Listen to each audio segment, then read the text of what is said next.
Welcome to the Englishstorywell channel, your ultimate destination for captivating stories that enhance your English learning journey. Here, we believe that stories are not just a form of entertainment, but a powerful tool to improve your language skills. Let's go to started.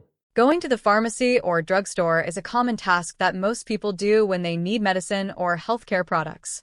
It can be an important experience for practicing English, especially for learners who want to improve their listening and speaking skills.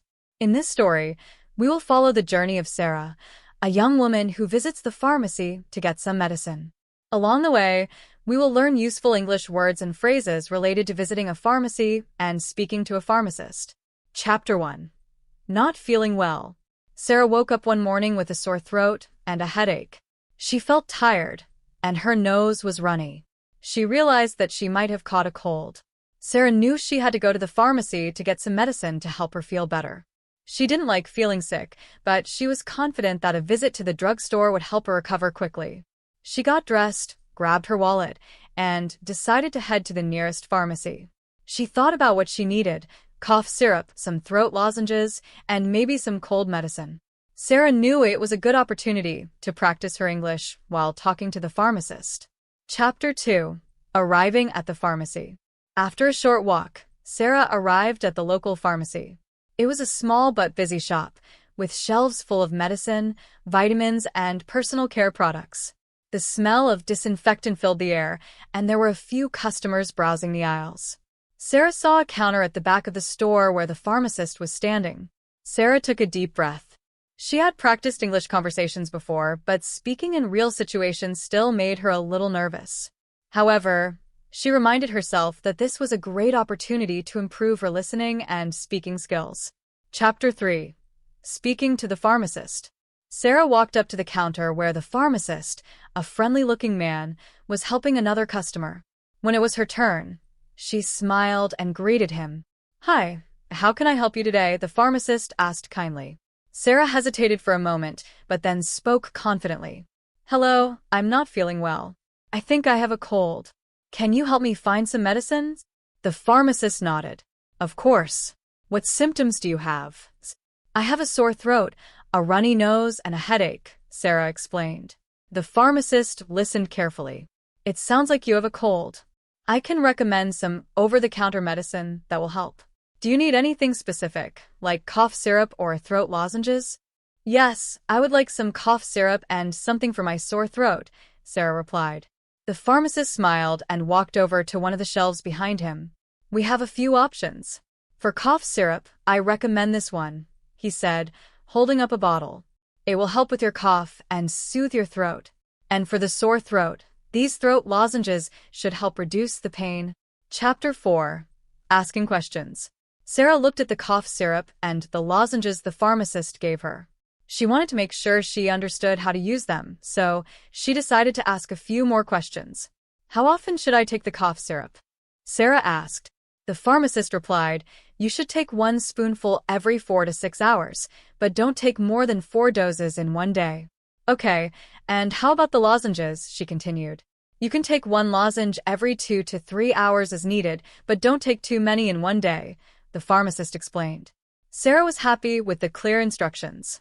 It was important for her to understand how to take the medicine correctly, especially since she was still learning English. She felt more comfortable asking questions and making sure she had all the information she needed. Chapter 5. Looking for other items. After getting her medicine, Sarah decided to walk around the store to see if there were any other items she needed. She noticed that the pharmacy also had a section for vitamins, skincare products, and first aid supplies. Sarah remembered that she was running low on hand sanitizer, so she picked up a small bottle and added it to her basket.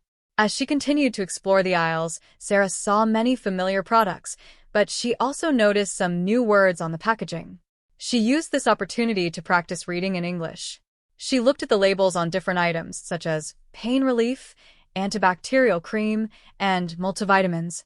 Every time she came across a word she didn't know, she tried to guess its meaning from the context. Chapter 6. Going to the cash register. After collecting everything she needed, Sarah went to the cash register to pay. A young woman stood behind the counter and greeted her with a smile. "Hi, Did you find everything you were looking for? The cashier asked. Yes, I did. Thank you, Sarah replied. The cashier scanned the items and told Sarah the total cost. That will be $25.50, please. Sarah took out her wallet, handed the cashier some money, and waited for her change. As the cashier placed the items in a bag, she thanked Sarah and wished her a speedy recovery. Thank you. Have a good day, Sarah said as she took the bag and left the store. Chapter 7. Taking the medicine. When Sarah got home, she followed the pharmacist's instructions carefully. She took 1 spoonful of the cough syrup and sucked on a throat lozenge. She drank plenty of water and rested on the couch. She knew that resting and staying hydrated were important for recovering from a cold. Sarah thought about how much her English had improved since she started practicing in real-life situations. Visiting the pharmacy had been a good opportunity to practice speaking and listening. She was proud of herself for asking questions and having a conversation with the pharmacist. Chapter 8. Reflecting on the experience. The next day, Sarah was already feeling a little better. She was grateful for the medicine she had bought at the pharmacy. As she sipped some hot tea, she reflected on her experience. I've learned a lot today, she thought to herself. I learned how to describe my symptoms in English, ask for medicine, and understand the pharmacist's instructions. It wasn't as hard as I thought it would be. Sarah realized that everyday activities like going to the pharmacy could be great learning opportunities. She made a mental note to practice her English every time she ran errands or did something in her daily life. Chapter 9. Learning vocabulary. Over the next few days, Sarah continued to improve her English by focusing on vocabulary related to health and medicine. She made a list of the new words she had learned at the pharmacy and practiced using them in sentences. Some of the words on her list included pharmacist, prescription, over-the-counter, OTC, cough syrup, throat lozenges, dosage, symptoms, headache, sore throat. Sarah also practiced pronunciation by saying the words out loud. She knew that speaking clearly was important, especially when talking to healthcare professionals. She felt more confident each time she practiced. Chapter 10. Talking about health with friends. A few days later, Sarah met up with her friends at a coffee shop. As they sat down and chatted, one of her friends, Emily, mentioned that she had also been feeling sick recently. I had a bad cold last week, Emily said. I had to go to the pharmacy to get some medicine. Sarah smiled and said, I did the same. I went to the pharmacy a few days ago to get cough syrup and lozenges. The pharmacist was really helpful. The two friends shared their experiences of visiting the pharmacy and talked about how they were feeling better. It was a simple conversation, but it was another opportunity for Sarah to practice her English speaking skills.